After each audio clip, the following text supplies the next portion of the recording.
सुबह सुबह धूप बत्ती जला दी, अगरबत्ती घुमा दी। शाम के समय में दिया बत्ती जला दी और एक बार मूर्ति के आगे घुमा दी और हम सोचते हैं कि आरती हो गई। कबीर जी कहते हैं ये आरती नहीं है, ये तो ढोंग है। किसके आगे आरती घुमाई है और तुम्हारे क्या भाव थे उस समय जब तुमने आरती करी थी। कबीर जी कहते हैं इसे आरती नहीं कहते, असली संध्या आरती तो कुछ और ही है। हम कहते हैं संध्या आरती। संध्या का क्या अर्थ होता है? संध्या का अर्थ होता है कि वो समय जहाँ पे दिन और रात दोनों मिलते हैं उसे संध्या कहते हैं, जो एक आम भाषा में बोला जाता है हिंदी में। लेकिन कबीर जी की संध्या कुछ और ही है। कबीर जी कहते हैं जहाँ आत्मा और परमात्मा दोनों का मिलन होता है उसे कहते हैं संध्या असली। वो असली संध्या आरती है। तो वो संध्या आरती कबीर जी ने बताई है। आज उसका वर्णन आपको करेंगे, उसका पूरा अर्थ सहित आपको बताया जाएगा कि वो संध्या आरती क्या है। तो क्या कहते हैं कबीर जी? पहली आरती हरि दरबारे, तेज पुंज जहाँ प्राण उधारे। पाती पंच पहुँप कर पूजा, देव निरंजन और न दूजा। खंड खंड में आरती गाजे, सकल मई हरि ज्योत बिराजे। शांति सरोवर मंजन कीजे, जत की धोती तन पर लीजे। ज्ञान अंगोछा मैल न राखे, धर्म जनेऊ सतमुख भाखे। दया भाव तिलक मस्तक दीजे, प्रेम भक्ति का आचमन लीजे। जो नर ऐसी कार्य कमावे, कंठी माला सहज समावे। गायत्री सो जो गिनती खोवे, तर्पण सो जो तमक न होवे। संध्या सो जो संधि पिछानी, मन पसरे को घट में आनी। सो संध्या हमरे मन मानी, कहे कबीर सुनो रे ज्ञानी। तो क्या कहते हैं कबीर साहब कि पहली आरती हरि दरबारे, कि उस परमात्मा के दरबार में मैं आरती करता हूँ जो तेजपुंज रूपी है। तेजपुंज जहाँ प्राण उधारे, जहाँ प्राणों का उद्धार हो जाता है, उस साहेब को मैं प्रणाम करता हूँ और उनकी आरती करता हूँ। आगे क्या कहते हैं साहेब? कहते हैं कि पाती पंच पहुँप कर पूजा, देव निरंजन और न दूजा। कि 5 पत्ते और 5 फूलों से मैं उस निरंजन देव की आरती करता हूँ। निरंजन अर्थात जो आँखों से देखने में नहीं आता। ये मूर्ति नहीं जिसे आँखों से नहीं देखा जा सकता, इन स्थूल चक्षुओं से नहीं। तो क्या कहते हैं? 5 पत्ती और 5 फूल। कौन से हैं 5 पत्ते और 5 फूल? वो है 5 प्राण हमारे। पान, अपान, उदान, व्यान और समान। ये 5 प्राण हैं और 5 हमारी क्या हैं? कर्मेंद्रियाँ, ज्ञानेंद्रियाँ। इनसे बोले मैं पूजा करता हूँ। अर्थात ये जो प्राण है, ये जो श्वास आ जा रही है, इसमें उस साहिब का नाम जपता हूँ। और इसके साथ साथ जो मेरी ज्ञानेंद्रियाँ हैं, जो मेरे कान हैं, उनसे मैं उस प्रभु का नाम सुनूं। मैं जो जिह्वा है उससे प्रभु का नाम लूं। आँखें हैं ये उस प्रभु का ही दर्शन करें। जो मेरी त्वचा है, इसका रोम रोम सिर्फ उस मालिक का ही नाम पुकारे। मेरी 5 ज्ञानेंद्रियाँ सिर्फ उसी को ही ध्याएं, उसी का ही नाम ले। आगे क्या कहते हैं साहेब? खंड खंड में आरती गाजे, सकलमयी हरि ज्योत बिराजे। कि भाई खंड खंड में, यानी कि पूरे ब्रह्मांड के अंदर उसी परमात्मा का ही नाम गूंज रहा है। वैज्ञानिक भी क्या बोलते हैं कि कोई एक धुन है जो इस ब्रह्मांड के अंदर एक आवाज़ गूंज रही है। ये स्वयं वैज्ञानिकों ने भी प्रमाण दिया है कि ये कोई धुन है, कोई आवाज़ है जो इस पूरे ब्रह्मांड में है। तो वही साहिब कहते हैं खंड खंड में आरती गाजे, सकलमयी हरि ज्योति बिराजे। कि सभी जगह हर कण कण में उस परमात्मा का ही वास है, उसी की ही ज्योति विराजमान है। फिर आगे क्या कहते हैं कि आरती कैसे की जाए? शांति सरोवर मंजन कीजिए, जत की धोती तन पर लीजिए। कि शांति के सरोवर में नहाओ, अर्थात हम क्या करते हैं, हम पानी डाल लेते हैं, सर पे नहा धो लिए, इस शरीर को तो नहला दिया, लेकिन मन तो शांत नहीं हुआ। मन निर्मल कब होगा? जब मन के अंदर शांति होगी, अर्थात इस मन को उस शांति के सरोवर में नहलाओ।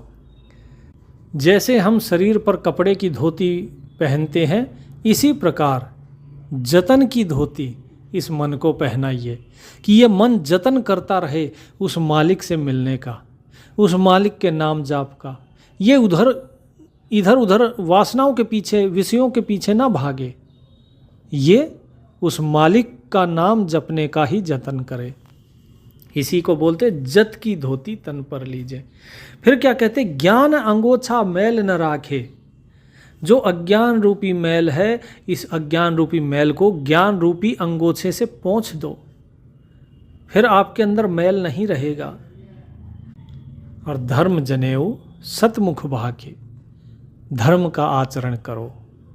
धर्म क्या है? धर्म है आपका कर्तव्य कर्म, जो आपको करना ही है, जो आपकी जिम्मेदारियां हैं उन्हें निभाइए, जो आपको परमात्मा की तरफ लेके चलेगा। सेवा भाव, माता पिता की सेवा, हर एक चीज़ में उस परमात्मा को ही जानना और उस परमात्मा को जानकर और सभी के साथ प्रेम करना। तो ये है आपका धर्म। और हमेशा मुख से सत्य बोलिए। अगर सत्य बोलेंगे तो ही सत्य आचरण होगा और तो ही उस सत्य को पा सकेंगे। अगर आप ही झूठे रहे तो झूठा गुरु ही मिलेगा, सच्चा गुरु नहीं मिलेगा। दया भाव तिलक मस्तक दीजिए, प्रेम भक्ति का आचमन लीजिए, कि दया भाव रखिए मन के अंदर, सभी जीवों के प्रति दया भाव रखिए। हम अपने माथे पे तिलक लगा लेते हैं चंदन का, लेकिन साहेब कहते हैं वो तो आपके इस जैसे माथे पे लगा हुआ है, इसी तरह आपके मन के अंदर जो तिलक है वो दया भाव का होना चाहिए। और प्रेम भक्ति का आचमन लीजिए। हम क्या करते हैं, आचमन किसका लेते हैं? तुलसी का पानी डाला और उसका आचमन लेते हैं। बोले वो आचमन तो, ये तो बाहर के हैं, ये तो पाखंड है। असली आचमन जब प्रेम और भक्ति उस प्रभु के प्रति होगी, वो है आचमन। यानी कि हमेशा प्रेम रखिए सभी के प्रति और उस परमात्मा की भक्ति में लीन रहिए, क्योंकि बिना प्रेम के तो भक्ति हो ही नहीं सकती। जो नर ऐसी कार कमावे, कंठी माला सहज समावे। बोले जो व्यक्ति इस प्रकार बताए हुए कर्म को करता है वो स्वयं ही ब्राह्मण है। उसे जो है किसी कंठी माला की ज़रूरत नहीं होती। उसने तो ये समझ लीजिए कि पहले से ही कंठी माला धारण की हुई है। लोग बाहर कंठी माला धारण करके खुद को दिखाते हैं, तिलक लगाते हैं, जनेऊ डालते हैं और नाना प्रकार के भेष बनाते हैं। तो कबीर जी कहते हैं उन भेषों की ज़रूरत नहीं है, वो भेष तो सब मिथ्या है, असली तो ये है। गायत्री सोजो गिनती खोवे, तर्पण सोजो तमक न होवे, संध्या सोजो संधि पिछानी, मन पसरे को घट में आनी। सो संध्या हमरे मन मानी, कहे कबीर सुनो रे ज्ञानी। कहते हैं कि भाई गायत्री का जाप करते हो तुम और ये बोलते हो कि 108 बार जाप करे। बोले नहीं, उसमें कोई गिनती नहीं होती। जब मालिक का नाम लेना है तो उसमें गिनती कैसी? तुम्हारा ध्यान तो गिनती की तरफ है, उसे छोड़ दो। उस परमात्मा का श्वास श्वास में नाम लो। गायत्री सोजो गिनती खोवे, तर्पण सोजो तमक न होवे। तमक होता है अंधेरा। असली ज्ञान तो तब है जब मन का अंधकार मिट जाए, तब तर्पण होता है। हम तर्पण क्या करते हैं, लोटे में पानी लिया जी और आगे डाल दिया सूर्य की तरफ। बोले ये नहीं, जब मन का अंधकार मिट जाए, और वो मिटेगा किससे? ज्ञान से। संध्या सोजो संधि पिछाने। और जो इस संध्या को ये जानता है कि संध्या कोई ये वाली संध्या नहीं कि सूरज डूब रहा है और रात आ रही है, नहीं। संध्या का अर्थ है कि हमारी इस आत्मा की उस परमात्मा के साथ संधि हो रही है। और जिसने साहिब के बताए हुए इन सारे गुणों को धारण कर लिया, उसकी तो स्वयं संधि हो जाती है उस साहिब के साथ, तब असली संध्या होती है।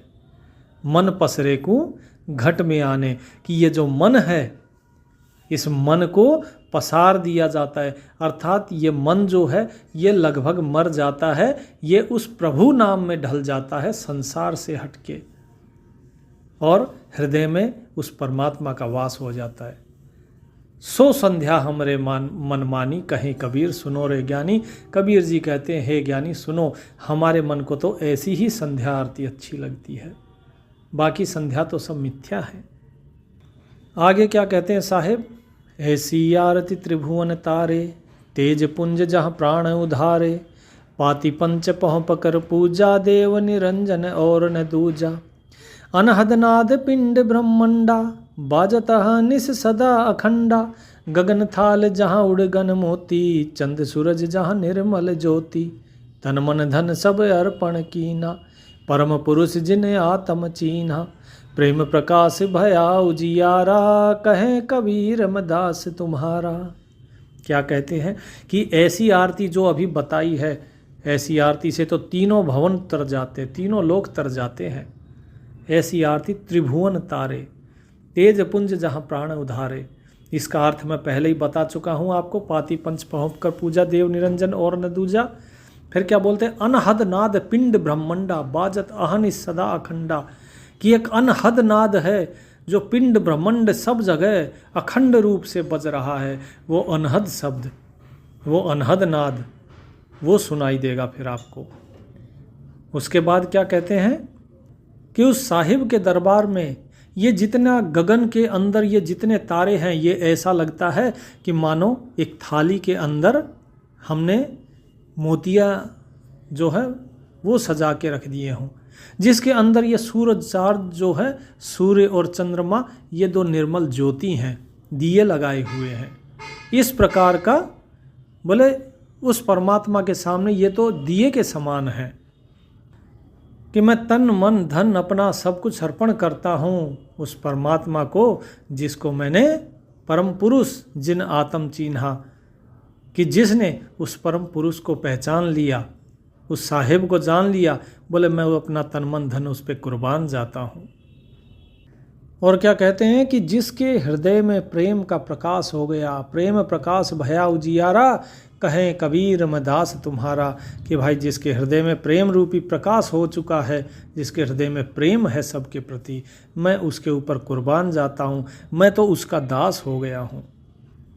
फिर तीसरे अंतरे में क्या कहते हैं साहेब, संध्या आरती करो विचारी, कालदूत जम रहा झखमारी, लाग्या सुषमण कूची तारा, अनहद शब्द उठे झनकारा, उन्मुनि सजम अगम घर जाई, अक्षय कमल में रहा समाई, त्रिकुटी संजम कर ले दर्शन, देखत निरखत मन होए परसन, प्रेम मगन होए आरती गावे, कहे कबीर भोजल बहोर न आवे।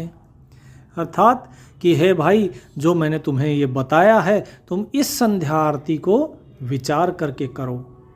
संध्या आरती करो विचारी, काल दूत जम रहा झक मारी, तो काल के दूत जो है वो भी झक मार के चले जाएंगे, तुम्हारा कुछ नहीं बिगड़ेगा, बाल भी बाका नहीं कर सकते। इस प्रकार की संध्या आरती करो। इसके बाद जो सुषुम्ना नाड़ी है उसके अंदर अपनी लो लगाओ और उस सुषुम्ना नाड़ी को जागृत करो। जब ये सुषुम्ना नाड़ी जो है जब ये जागृत होगी तो वो अनहद शब्द तुम्हें सुनाई देगा। अनहद शब्द उठे झनकारा। उसके बाद उन्मुनि मुद्रा आएगी। उन्मुनि सजम अगम घर जाई, कि उन्मुनि मुद्रा को संयो के फिर आगे चलो, अगम घर को जाओ, यानी कि उस परमात्मा के घर को सतलोक की तरफ फिर प्रस्थान करो। अक्षय कमल में रहा समाई, और वो घर कहाँ है तुम्हारा? वो अक्षय कमल, यानी कि वो इस आज्ञा चक्र के ऊपर है। सहस्रार चक्र में बताया गया है जहाँ का नाश नहीं होता, अक्षय क्षय नहीं होता जिसका, तो बोले तुम्हें वहाँ जाना है, वहाँ तुम्हारा घर है। साहेब कहते हैं त्रिकुटी संजम कर ले दर्शन, देखत निरखत मन होए प्रसन्न, प्रेम मगन होए आरती गावे, कहें कबीर भोजल बहोर ना आवे। कि है भाई, ये जो त्रिकुटी है जहाँ पे इंगला पिंगला सुषुम्ना ये तीनों नाड़ियाँ आके मिलती हैं, बोले यहाँ पे इन नाड़ियों को संयो इसको और इनको संजो के फिर ऊपर चलो, तब तुम्हें जो है अपने रूप का, इस आत्म स्वरूप का दीदार होगा, जिससे तुम्हें अति आनंद मिलेगा। और जो प्रेम से, भक्ति से ऐसी संध्या आरती करता है, वो वापस इस भव सागर में नहीं आता है। जिस प्रकार का कर्म बताया है वैसा कर्म करो। लेकिन हम क्या करते हैं, हम सुबह उठते हैं और भाई सुबह दिया बत्ती घुमा दिए, शाम को भी संध्या आरती के लिए क्या है, घंटे बजा दिए, शंख बजा दिए, आरती बोल दी। हमने कभी ये जाना ही नहीं कि वास्तव में इसका अर्थ क्या है और कबीर जी कहना क्या चाहते हैं। हम तो हाँ जी संध्या आरती की सत साहिब करके और संध्या आरती बोल दी और फिर अपने घर को चले गए। लेकिन उसमें बोला क्या, हमने कभी उसको समझने की कोशिश ही नहीं करी। इसलिए आज मैं इन सारी चीज़ों का अर्थ आपको बता रहा हूँ कि कबीर जी वास्तव में कहना क्या चाह रहे हैं, कि आपको संध्या आरती करनी कैसे है। यहाँ पे इस अंतरे में कबीर जी योग की तरफ इशारा कर रहे हैं कि भाई तुम्हें योग माध्यम से, योग साधना से अपनी कुंडलिनी को जगाना है, सुषुम्ना नाड़ी को जगाना है और उसके बाद जो है अपनी सूरत को ऊपर चढ़ाना है। फिर साहिब कहते हैं, हरिदर जी का मरम न पाया, जिनियो चोला अजब बनाया, पानी की सुई पवन का धागा, 9-10 मास सीव ते लागा, 5 तत्व की गुदरी बनाई, चंद सूरज 2 थिगरी लगाई, कोटि जतन कर मुकुट बनाया, बिच बिच हीरा लाल लगाया, आप सीवे आप बनावे, प्राण पुरुष को ले पहरावे, कहें कबीर सोई जन मेरा, नीर खीर का करे निबेरा। क्या कहते हैं साहिब कि हरि दर्जी, कि वो परमात्मा जो है वो दर्जी है, उसने जो है देखिए कैसा कपड़ा सीला है। हरि दर्जी का मरम न पाया, जिनियो चोला अजब बनाया, जिसने ये चोला बड़ा अजब बना दिया। कैसे बनाया, पानी से और पवन से, पानी की सुई पवन का धागा, पानी और पवन से मिला के उसने इस चोले को बनाया है। और 9 से 10 महीने लगते हैं इसको तैयार होने में।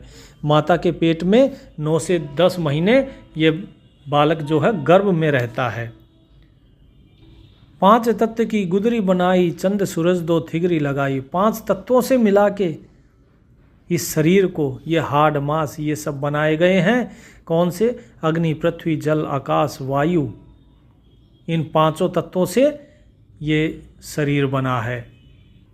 और ये सारा ब्रह्मांड इन्हीं 5 तत्वों से बना है।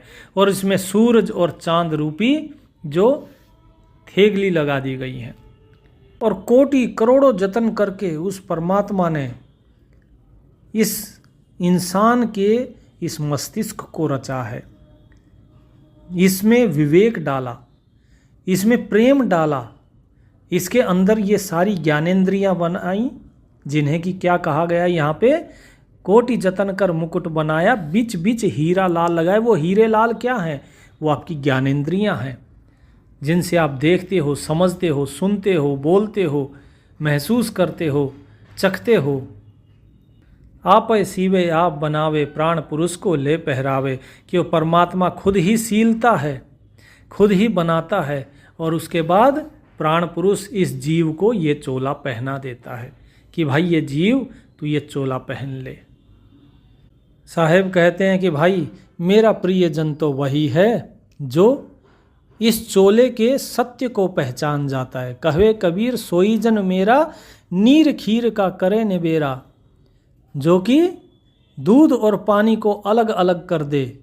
नीर अर्थात पानी, खीर मतलब यहाँ दूध को कहा गया है कि जो दूध और पानी को अलग अलग करके देखे, वही जो है बोले मेरा सबसे प्रिय और सबसे सज्जन मित्र है।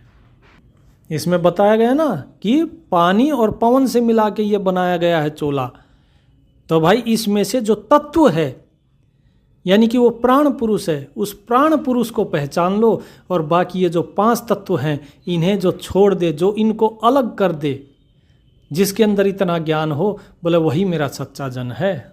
यदि आप हमसे जुड़ना चाहते हैं तो वीडियो के डिस्क्रिप्शन में लिंक दिया है व्हाट्सएप ग्रुप का, आप जुड़ सकते हैं और गुरुदेव श्री से आप सार नाम की अंतिम विधि प्राप्त कर सकते हैं। राम निरंजन आरती तेरी, अवगति गति कुछ समझ पड़े नहीं, क्यों पहुँचे मति मेरी।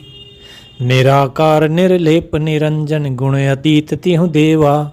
ज्ञान ध्यान से रहे निराला, जानी जाए न सेवा। सनक सनंदन नारद मुनि जन, शेष पार नहीं पावे। शंकर ध्यान धरे निस्वासर, अजहू ताहि झुलावे। सब सुमरे अपने अनुमाना, तो गति लखी न जाई। कहें कबीर कृपा कर जन पर, जो हैं त्यों समझाई। कबीर जी क्या कहते हैं कि हे राम, हे निरंजन राम, मैं तेरी आरती करता हूँ। यहाँ दशरथ पुत्र राम नहीं बताया, यहाँ निरंजन राम बताया है, यानी कि जो राम आँखों से देखा ना जा सके। अंजन माने आँख, निरंजन माने जो आँखों से ना दिखाई दे, उस राम की बात हो रही है यहाँ कि मैं तुम्हारी आरती करता हूँ और तुम्हारी गति अवगत है, वो जानी नहीं जा सकती, वो किसी के समझ में नहीं आती है। तो मेरी बुद्धि तो बहुत मलिन है, मेरी बुद्धि वहाँ तक कैसे पहुँचेगी, कैसे जानूँगा। बोले आप निराकार हो। अब देखिए यहाँ पर फिर से लिखा है कबीर साहब ने, निराकार निर्लेप निरंजन। जो लोग बोलते हैं कि नराकार है, नराकार नहीं है वो। अगर वो नराकार होता तो कबीर जी हर जगह बोलते ना ये चीज़, क्यों निराकार लिखा उन्होंने। तो नराकार नहीं, वो निराकार है। निराकार निर्लेप निरंजन, गुण अतीत तिहु देवा, कि वो निर्लिप्त है, वो किसी चीज़ के साथ लिप्त नहीं होता है, संसार में लिप्त नहीं होता है। निरंजन है वो, अर्थात वो आँखों से नज़र नहीं आता है। गुण अतीत, गुणातीत जो होता है, यानी कि गुणों से परे है वो। तिहु देवा, और जो तीनों देवता है। तिहु देवा कौन से? ब्रह्मा विष्णु महेश। गुणातीत तिहु देवा, कि तीनों देवता ब्रह्मा विष्णु महेश कौन हो? बोले तुम ही हो, तुम ही गुणातीत हो और तुम ही तीनों देवताओं हो। ठीक है, आगे क्या बोलते हैं? ज्ञान ध्यान से रहे निराला, जानी जाए न सेवा, कि उन तीनों देवताओं में भी तुम ही विराजमान हो। तुम ज्ञान और ध्यान से प्राप्त होने वाले नहीं हो, तुम ज्ञान और ध्यान से परे हो। ज्ञान और ध्यान उस परमात्मा को पाने में सहायक हो सकते हैं, लेकिन ज्ञान और ध्यान से वो प्राप्त नहीं होता है। जानी जाए न सेवा, तेरी सेवा कैसे करूं मैं जानता नहीं हूं। आगे क्या कहते हैं कबीर जी? सनक सनंदन नारद मुनिजन, शेष पार नहीं पावे। कि सनक सनंदन सनकादिकादि ये सब भी आपका पार नहीं पाते हैं। वो नारद जो नारायण नारायण करते रटते रहते हैं हमेशा, और जितने भी 88,000 मुनिजन हैं, शेष जो है वो भी आपका पार नहीं पा पाए। आप अनंत हो, अविनाशी हो, आपके आदि अंत का किसी को नहीं पता। शंकर ध्यान धरे निस्वासर, अजहू ताहि झुलावे।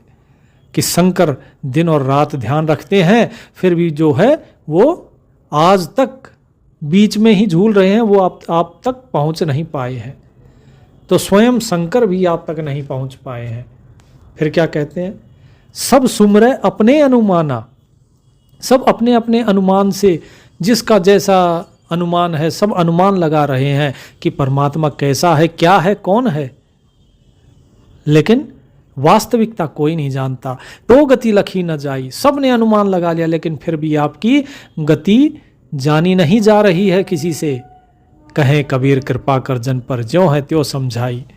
कबीर जी कहते हैं कि हे प्रभु, अपने इस जन पर कृपा कीजिए और आप अपने बारे में बताइए, जैसे आप हैं आप वैसे मुझे समझाइए, अपने बारे में बताइए। आगे क्या कहते हैं? नूर की आरती नूर के छाजे, नूर के ताल पखावज बाजे।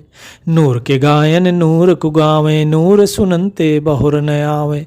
नूर की वाणी बोले नूरा, झिलमिल नूर रहा भरपूरा। नूर कबीरा नूर ही भावे, नूर के कहे परम पद पावे। कि नूर कौन है? वो परमात्मा। वो परमात्मा तेज पुंज रूपी है, नूर रूपी है। बोले उसकी आरती, और नूर की आरती नूर के छाजे, और नूर के ताल पखावज बाजे। कि आरती भी उसी परमात्मा की हो रही है, छत्र भी उसी परमात्मा का ही है, और वो नूर जो है, वो परमात्मा जो है, वो खुद ही ताल दे रहा है, अर्थात ताल बजाने वाले भी वही हैं और ढोल पखावज बजाने वाले भी सब वही परमात्मा है। उस परमात्मा से अलग कुछ है ही नहीं। कबीर जी ने बिल्कुल साफ कर दिया। नूर के गायन नूर को गावे, कि जो गीत गाए जा रहे हैं, जो उस परमात्मा का जो स्तुति की जा रही है वो भी वही है, वो नूर ही है। और जो गा रहे हैं वो भी नूर के ही हैं, अर्थात वो भी सब परमात्मा ही है। नूर सुनते बहुर न आवे, और जो सुन रहे हैं उस भजन को, उस स्तुति को, उसको सुनने वाला भी वो परमात्मा ही है। अर्थात गाने वाला भी परमात्मा, जो गाया जा रहा है वो गायन भी परमात्मा, और जो सुन रहा है वो भी परमात्मा। वह नूर सुनते बहुर ना आवे, इसके अलावा और कुछ नहीं है। तो अब देखिए, ये बहुत गूढ़ बात है कि सब कुछ, कबीर जी क्या बताते हैं, सब कुछ परमात्मा है। नूर की बाणी बोले नूरा, कि वो परमात्मा बोलने वाला भी वो नूर ही है, नूर की ही बाणी है, और बोलने वाला भी नूर ही है। ठीक है, झिलमिल नूर रहा भरपूरा, कि वो झिलमिल जो दिखाई दे रहा है, जो प्रकाशमान है, वो उस प्रकाश से वो नूर वो भरपूर है। नूर कबीरा, नूर ही भावे, कि ये जो कबीर है ये भी वो परमात्मा ही है, और मेरी कोई औकात नहीं है, कबीर कोई नहीं है। बोले सब कुछ वो परमात्मा ही है, और जो कुछ है उसी का भाव भी वो नूर ही है, अर्थात वो परमात्मा ही इस कबीर के अंदर उत्पन्न होने वाला भाव है। नूर के कहे परम पद पावे, कि वो जो परमात्मा है वही कहता है तभी वो परम पद पाया जाता है। अर्थात उस परम पद को पाने वाला भी वो परमात्मा है, और उस परम पद को देने वाला भी वो परमात्मा है। तो इस कली में कबीर साहब ने बिल्कुल स्पष्ट कर दिया कि उस परमात्मा के अलावा और किसी की सत्ता है ही नहीं। आगे क्या कहते हैं सुनिए, तेज की आरती तेज के आगे। अब यहाँ पे जो नूर है, नूर शब्द की जगह यहाँ पर तेज शब्द कर दिया है। तेज भी वही प्रकाश है, तेज पुंज। जो मुसलमान हैं वो नूर बोलते हैं, हिंदू जो हैं वो तेज बोलते हैं। क्या कहते हैं, तेज की आरती तेज के आगे, तेज का भोग तेज को लागे, तेज पखावज तेज बजावे, तेज ही नाचे तेज ही गावे, तेज का थाल तेज की बाती, तेज का पुष्प तेज की पाती, तेज के आगे तेज बिराजे, तेज कबीरा आरती साजे। क्या कहते हैं कि किसकी आरती हो रही है, उस परमात्मा की आरती, उस तेज पुंज की आरती। और किसके आगे हो रही है, उस तेज पुंज के आगे ही। तेज की आरती तेज के आगे, उस परमात्मा की आरती उस परमात्मा के ही आगे हो रही है। और भोग किसका लग रहा है, तेज पुंज रूपी भोग है, और लगाने वाला कौन है, वही परमात्मा है, और उसी को लग रहा है। तेज पखावज तेज बजावे, वहाँ पर वो जो ढोल नगाड़े जो बजाए जा रहे हैं, जैसे हम यहाँ क्या बोलते हैं, पखावज बजाते हैं, बोले वहाँ पे क्या है, वो भी तेज पुंज रूपी है। वहाँ इस प्रकार के ये जो भी कुछ दिखाई दे रहा है यहाँ पे, वो सब वहाँ नहीं दिखता है। वहाँ सब कुछ तेज पुंज रूपी है। तेज पखावज तेज बजावे, बजाने वाला कौन है, वो भी वो परमात्मा ही है। बजने वाले पखावज कौन है, वो भी परमात्मा ही है। और तेज ही नाचे और तेज ही गावे, और नाचने गाने वाला कौन है, वो भी वो परमात्मा ही है, और कोई नहीं है। तेज का थाल तेज की बाती, तेज का पुष्प तेज की पाती, कि जिस थाल के अंदर आरती सजाई गई है वो थाल भी तेज का ही है, अर्थात वो थाल भी परमात्मा है, और जो दिए के अंदर बाती जल रही है वो बाती भी वो परमात्मा ही है, वो तेज की ही है, वो तेज पुंज रूपी ही है। अर्थात सब कुछ वही तेज पुंज का है, तेज का ही पुष्प है और तेज की ही पाती है, तेज पुंज रूपी है सब कुछ। जो पत्ते चढ़ाए जाते हैं, फूल चढ़ाए जाते हैं परमात्मा को, जो अर्पण किया जाता है पूजा में, बोले वहाँ पे वो सब कुछ तेज पुंज का है। तो कबीर जी क्या कहते हैं, तेज के आगे तेज बिराजे, तेज कबीरा आरती साजे, कि वो जो परमात्मा है वो स्वयं ही आरती करने वाला है, और उसके आगे विराजमान होने वाला जिसकी आरती की जा रही है वो भी वही परमात्मा है। तो कबीर जी कहते हैं कि तेज की आरती जो है वो तेज के ही आगे हो रही है। तेज कबीरा आरती साजे, कि जो आरती सज रही है वो भी तेज पुंज रूपी ही है। अर्थात कबीर जी यहाँ कह रहे हैं कि सब कुछ करने कराने वाला परमात्मा ही है और कोई नहीं है। इस सत्य को जिसने जान लिया वो क्या कभी किसी और के अंदर किसी और को देख सकता है? हम आज तक सिर्फ आरती कहते आए थे, लेकिन इसका कभी मर्म जाना नहीं आरती का। आगे क्या कहते हैं कबीर जी? आप आरती आप साजे, आप किंगर आप बाजे, आप ताल झांझ झनकारा, आप नचे आप देखन हारा, आप दीपक आप बाती, आप पुष्प आप ही पाती, कहीं कबीर ऐसी आरती गाऊं, आप मध्य आप समाऊं। क्या कहते हैं? आप आरती आप साजे, कि हे प्रभु आप स्वयं ही आरती हैं और आप स्वयं ही जो है साज हैं। आप स्वयं ही बजने वाले हैं और आप स्वयं ही बजाने वाले हैं। आप स्वयं ही ताल हैं, आप खुद ही झनकार हैं और खुद ही झांझ हैं। आप खुद ही नाचने वाले हैं और आप खुद ही देखने वाले हैं। आप ताल झांझ झनकारा, आप नचे आप देखन हारा, कि सब कुछ आप ही तो हैं। आप दीपक आप बाती, आप स्वयं ही दीपक हैं। आरती में जो भी दीपक जलाया जाता है वो भी परमात्मा है, मेरे मालिक वो आप ही हो, और बाती भी आप ही हो। अर्थात इस शरीर के अंदर जो ये दीपक रूपी ये शरीर है, इसके अंदर जो आत्मा रूपी जो ज्योत जल रही है वो प्रभु आप ही हो। आप स्वयं ही पुष्प हो, आप स्वयं ही पत्ते हो, सब कुछ आप ही हो। कहें कबीर ऐसी आरती गाऊं, आपा मध्य आप समाऊं। कबीर जी कहते हैं कि ऐसी आरती गाऊं मैं कि मैं स्वयं आपके ही अंदर समाऊं। तो यहाँ पे कबीर जी ने इन 3 कली में ये सारी चीज़ बिल्कुल स्पष्ट कर दी कि उस परमात्मा के अलावा किसी की सत्ता ही नहीं है। चाहे कोई काल हो, चाहे ज्ञान हो, चाहे अचिंत हो, चाहे जलरंगी हो, चाहे योग संतायन हो, जोगजीत हो, कोई भी हो, जितने परमात्मा के पुत्र हैं किसी का नाम नहीं है। कबीर जी कहते हैं कि जो है सिर्फ और सिर्फ वो परमात्मा है, उसके अलावा और कोई है ही नहीं।